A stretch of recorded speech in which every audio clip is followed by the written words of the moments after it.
வணக்கம் மக்களே, இன்னைக்கு காஞ்சிபுரம் போயிட்டு கொண்டு இருக்கிறேன். ஸோ நீங்கள் எல்லாரும் நல்லா இருப்பீங்கன்னு நான் நினைக்கிறேன். வாழ்க்கையில் ரொம்ப முக்கியமான ஒரு விஷயங்க பொறுமை. நமக்கு கண்டிப்பாக வாழ்க்கையில் பொறுமைன்ற விஷயம் கண்டிப்பாக தேவை. பாருங்க, இந்த ரோடு பாருங்க, இந்த ரோடு போகிறதுக்கு எத்தனை நாள் ஆயிருக்கு, எத்தனை மாதம் ஆயிருக்கு. அந்த பொறுமையாக நம்ம இருந்ததுனால்தான் இன்னைக்கு பாருங்க, இந்த பிரிட்ஜை ஜஸ்ட் ஒரு 1 minute கூட கிடையாது, 30 to 40 secondsல அப்படி ஏறி அப்படி இறங்கிடலாம். அந்த மாதிரி தான் லைஃப்ல நமக்கு முக்கியமான ஒரு விஷயம் என்னன்னா பொறுமை. உடனே அவசரப்பட்டு, உடனே உணர்ச்சி வசப்பட்டு, உடனே நம்ம முடிவு எடுக்கிறதுனால தான் பல பிரச்சனைகளை நம்ம லைஃப்ல சந்திக்கிறோம். இதெல்லாம் இவர் புதுசா சொல்றாருன்னு நினைக்காதீங்க. நான் சின்ன சின்ன விஷயத்துக்கும் கோவப்பட்டேன், சின்ன சின்ன விஷயத்துக்கும் வருத்தப்படுவேன். ஐயோ இப்படி ஆயிடுமோ, ஐயோ அப்படி ஆயிடுமோ, நம்ம வாழ்க்கை போயிடுமோ, நம்ம பார்த்தீங்கன்னா தோத்து போயிடுவோமோ, நம்ம கடன் வாங்கி வச்சிருக்கோமே அது கட்ட முடியாம போயிடுமோ, நமக்கு பார்த்தீங்கன்னா நம்ம எதிர்பார்க்குற வாய்ப்பு கிடைக்காம போயிடுமோ. இந்த மாதிரி பல விஷயங்கள் அடுத்தடுத்து அடுத்தடுத்து அடுத்தடுத்து யோசிச்சுக்கிட்டே இருப்பேன். ஏன் அப்படி யோசிக்கிறேன் அப்படின்னா, வாழ்க்கை மேல ஒரு பயம் வந்துருச்சு.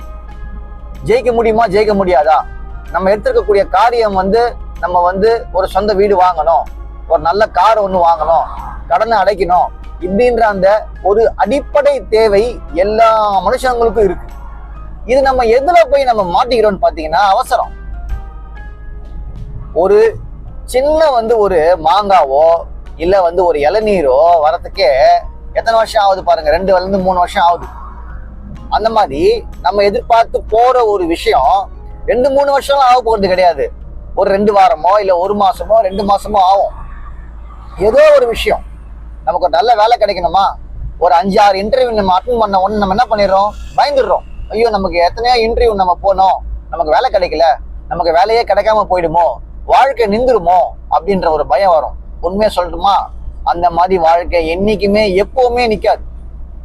உங்களுடைய முயற்சி, இன்னைக்கு ஒரு இன்டர்வியூக்கு போறீங்க, நல்லா ஒரு நல்ல ஒயிட் ட்ரெஸ், நல்லா அழகா பாத்தீங்கன்னா டைலாம் கட்டிட்டு இன்டர்வியூக்கு போறீங்க அப்படின்னா, அந்த இன்டர்வியூல நீங்க என்ன பேசணும், அவங்க என்ன கேட்பாங்க அப்படின்ற அந்த ஒரு கொஸ்டின் ஆன்சர் தான் நீங்க ப்ரிப்பேர் பண்ணிட்டு போறீங்களே தவிர, நீங்க பண்ண வேண்டிய முதல் விஷயம் என்ன தெரியுமா, உங்களுடைய ஆட்டிடியூட், அப்ரோச், பாசிட்டிவ் அப்ரோச். உங்களை பார்த்தாலே ஐயோ இவர் பயமா வந்திருக்காரு, வேலை கிடைக்குமோ கிடைக்காதோன்ற பயத்துல வந்திருக்காருன்ற அந்த உங்க ஃபேஸ் இருக்கு பாருங்க, அதே காட்டி கொடுத்துரும். அப்போ ஒரு இன்டர்வியூக்கு நீங்க போறீங்க, அங்க உங்களை அவங்க செலக்ட் பண்ணோம் அப்படின்னா, நீங்க கொஸ்டின் ஆன்சர், அவங்க கேட்கிற கொஸ்டினுக்கு ஆன்சருக்கு பதில் சொல்றீங்க பாருங்க, அதுதான் ஆட்டிடியூட். அதை ரொம்ப பாசிட்டிவா நீங்க சொல்லணும்.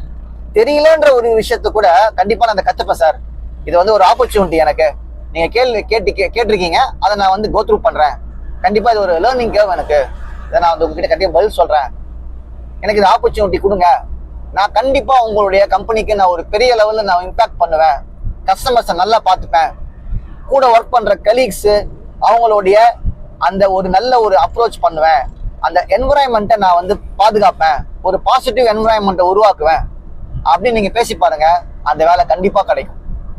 ஒரு வேலைக்கு போறீங்க, இந்த மாதிரி அப்ரோச் பண்ணும்போது வேலை கிடைக்குது.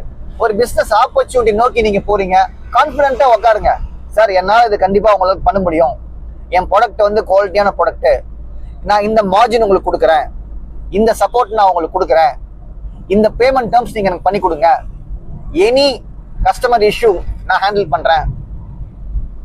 அந்த மாதிரி நீங்க பேசி பாருங்க, கண்டிப்பா 10 பேரை நீங்க மீட் பண்ணீங்கன்னா 2 to 3 பேர் உங்களுக்கு ஆப்பர்ச்சுனிட்டி கொடுத்துருவாங்க. இதெல்லாம் நான் ஏன் சொல்றேன் அப்படின்னா, இன்னைக்கு சமுதாயம் எல்லாத்துலயுமே அவசரப்படுறாங்க.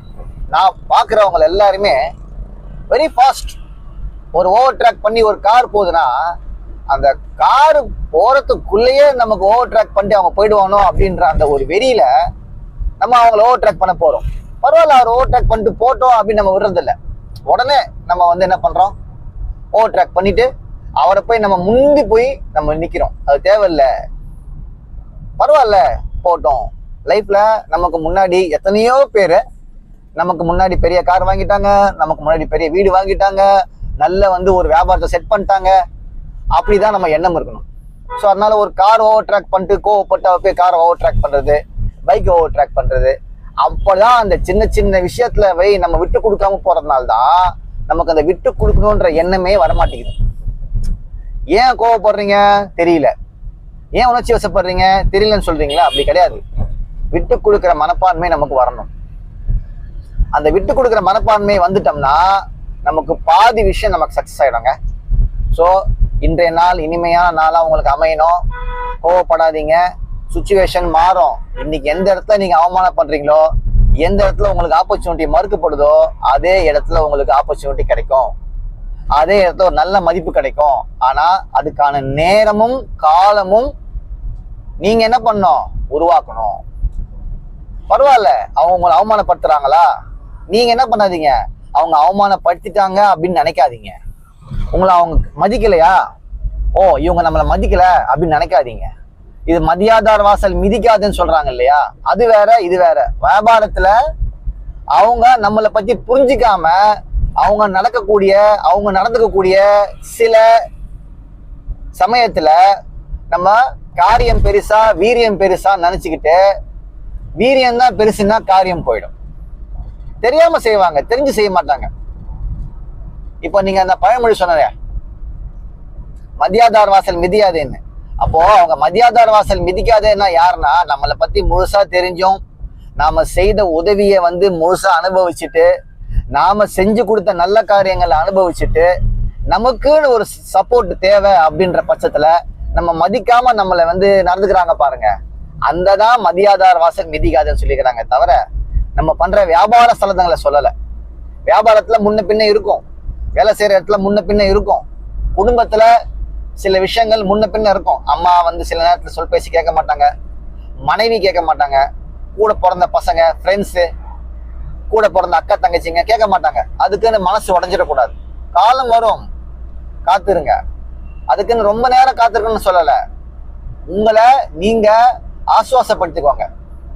கோபத்தை கண்ட்ரோல் பண்றதுக்கு ஒரே வழி என்ன தெரியுங்களா? அந்த இடத்துல தள்ளி வந்துடணும். கண்டிப்பா கடவுள் நமக்கு ஆப்பர்ச்சுனிட்டி கொடுப்பாரு. ஓகே இன்னைக்கு இல்ல, ஆனா கண்டிப்பா கொடுப்பாருன்னு அடுத்த லெவலுக்கு போங்க, அடுத்த கதவை தட்டுங்க, அடுத்த வியாபாரத்தை பாருங்க, கண்டிப்பா கிடைக்கும். சொல்றது ஈஸிங்க, செய்யறது கஷ்டம். நான் செஞ்சுக்கிட்டு இருக்கிறேன்.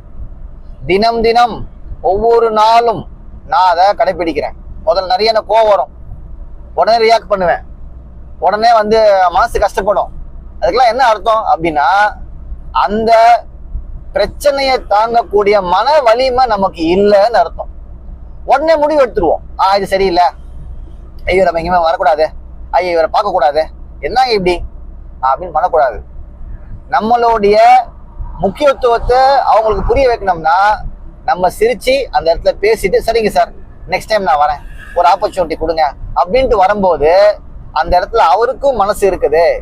அந்த மனசு கஷ்டப்படாம நம்ம வந்துடணும். என்ன சார் எப்ப பார்த்தாலும் கோவமா பேசுறீங்க, போனை வச்சு எடுக்க மாட்டீங்க அப்படின்னு பேசாம, இல்லை சார் நான் ஃபோன் பண்ணேன், மேபி நீங்க பிஸியா இருந்திருப்பீங்க, அந்த நேரத்தில் நான் அவங்களை கவனிக்காம ஃபோன் பண்ணிட்டேன், சாரி சார், நீங்க எப்போ ஃப்ரீயா இருப்பீங்க சொல்லுங்க, நான் அந்த நேரத்தில் உங்ககிட்ட அப்பாயின்மெண்ட் வாங்கிட்டு பேசுறேன் அப்படின்னு சொல்லி பாருங்க.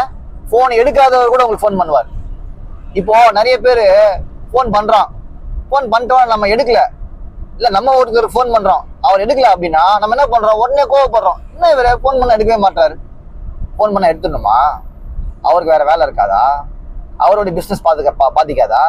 அவர் டிராவலிங்ல இருப்பார், மீட்டிங்ல இருப்பார், இல்ல வேற எதனாச்சும் ஒரு சூழ்நிலையில மாட்டி இருப்பார், இல்ல உங்க போன் அவர் அவாய்ட் பண்றாரு, அவ்வளவுதானே. இந்த 4 விஷயம் தானே. அவர் போன் உங்களுக்கு எடுக்கலன்னா அவர் உங்க போன் அவாய்ட் பண்றாரு, அதானே.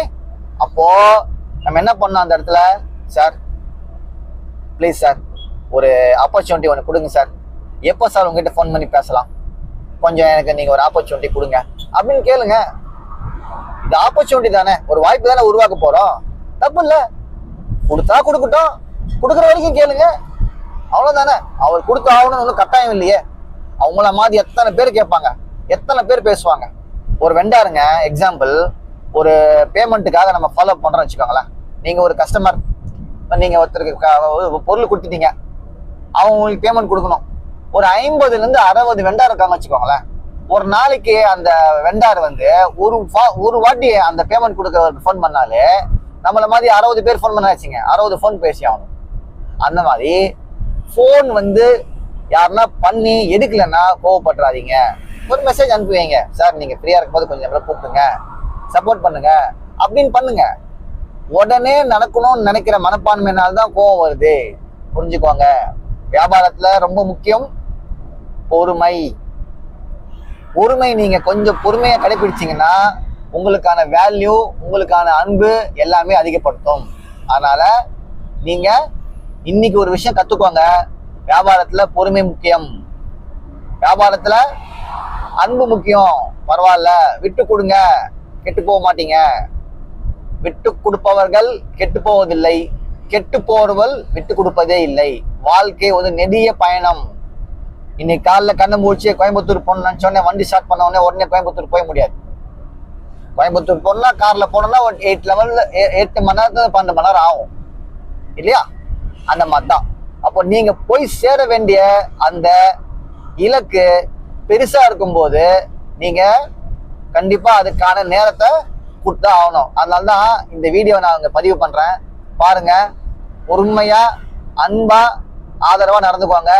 வியாபாரத்துல கண்டிப்பா நீங்க சக்சஸ் பண்ணுவீங்க.